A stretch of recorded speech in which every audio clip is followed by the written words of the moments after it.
Good morning, Coach. I just want to know what you feel going into the game, and Pinero. He has a. I know this is kind of off the course a little bit, but he has a brother who's a pretty good kicking prospect. Do you know anything about him and what Pinero has been teaching him? I met him at the tree lighting a couple weeks ago, but that's kind of the extent of it. I know Eddie works out with him quite a bit, and he's an aspiring kicker, but I haven't seen anything. He was certainly looking for an opportunity out there to kick and continue kicking. Right. I was just asking. I also do work for a high school on SI, and I know during the off-season program, when he was going through a contract dispute a little bit, he took time away to teach his brother. I was just wondering if you knew what his progress was. Oh yeah, no, great workout partner. He kicked with him after we were in Germany when he went home for a week. So that kind of thing, but I don't know any of the results besides Eddie's. Okay, I appreciate your time. Thanks. Sure. David, you got anything for Coach Smith?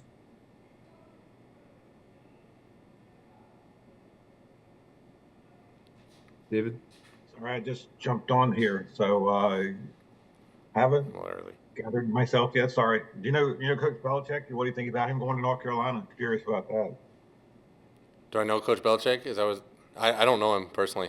Admire of his career and what he's done. Really cool to get him in state and see what he'll do in a college program. I don't know much about current college football, but from what we've heard, it's kind of similar to pro football more and more with the NIL and what's going on there. I mean, you think that's something that could become a trend for guys that have had a long NFL pass? If the jobs are close enough, yeah, why not? Sure, you're just looking for qualified coaches.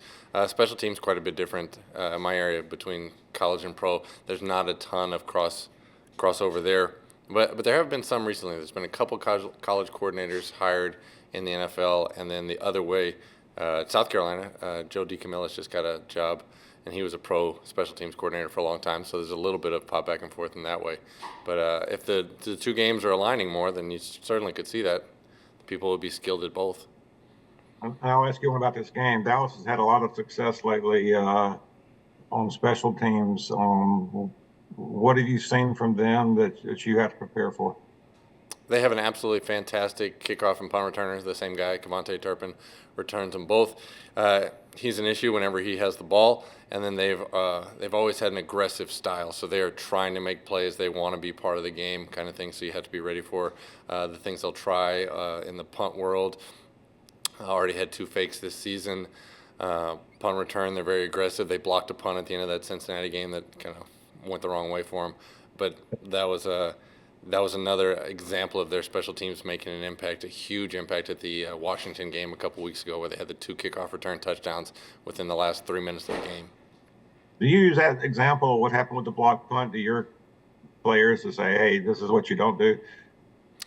Weekly, we watch all the plays. It's like I tell the guys that there's an entire NFL season played every week if you count all the games together. So I go through and watch them all and pick out the ones that there's something to learn from. This blocking technique, this exceptional coverage, this tackle, this mistake, this, hey, look at this thing with the ball. You don't have that many things that happen to you in your games to cover all the things that are going to happen in the future. So that's one, and there's been plays like it in the past that we certainly use as examples, especially with the kickoff stuff, all the alternative kicks, the stuff that lands short of the end zone, into the end zone, and bounce out, all those things.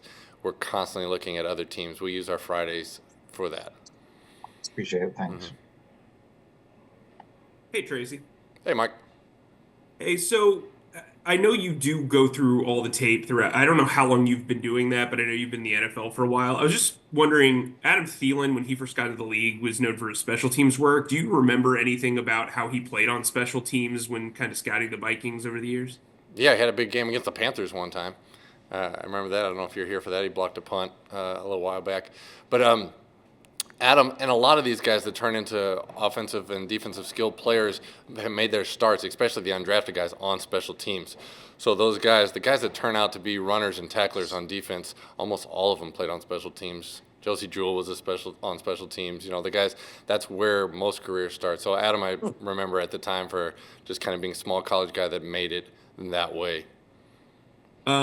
Speaking of your team, Sure. Raheem is among the vote leaders for the Pro Bowl.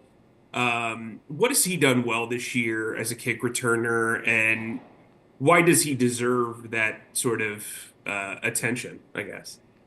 He's incredibly consistent. He works at his job. He works with the blocking. He works within the scheme to continue to do his job over and over again, and he keeps showing up. He makes his catch, and he gets what's there. He doesn't take outstanding chances that puts him in a position to make bad plays. So he just keeps stacking up good play after good play after good play, and you're kind of seeing the accumulation of that without the top highlight in the league kind of thing. He still has play after play after play. If there was a good one, there's a good one, there's a good one.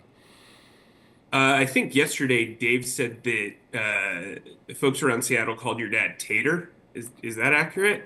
How did he get that nickname?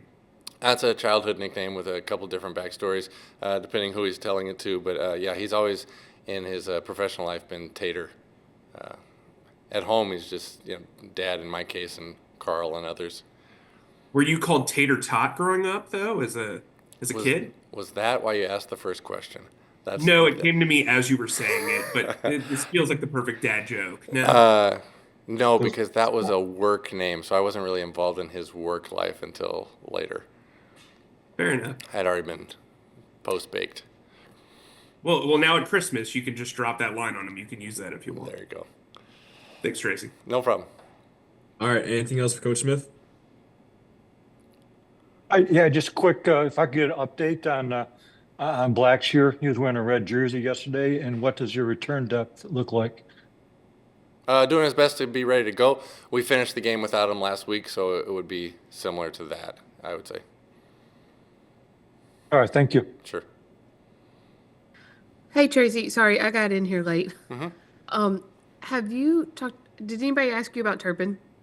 Not specifically. I said his name a couple times because just in general. In that case, I'll ask you about Sure.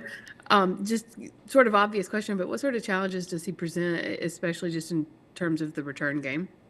Outstanding speed, quickness, vision, imagination. He takes some chances that other guys don't take, so you have to be prepared for that. Can really get the ball to the edges of the field and also tough enough to go straight ahead. So I have to be prepared for what he brings to the game. Outstanding in different ways as a kick returner and a punt returner.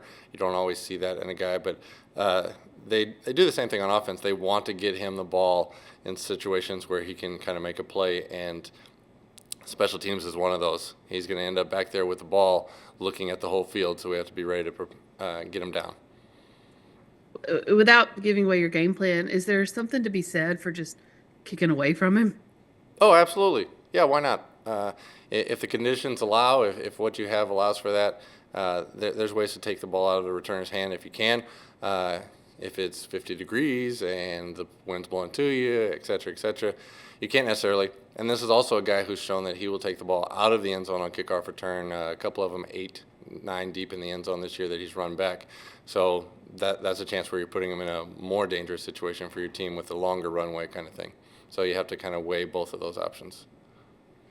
And then just last thing for me, we saw Devon Tomkins get a couple of chances as a returner on Sunday. What does he kind of give you there? And he was telling me yesterday, like, people probably think one thing when they look at him because of his size, which gives him an advantage to do something different. What are some of those things he can do? Okay, Devon is an extremely quick player. He has a lot of NFL experience catching punts and kickoffs, and has done a nice job at his size or any size protecting himself and protecting the ball, so we kind of trust him for that first. And then otherwise, it's catch the ball, see the opportunity in front of you, and try to get as much as you can, and he's done a nice job in practice, and he really works on his skills. Thank you. Sure. All right, thank you, Coach. No problem. See y'all.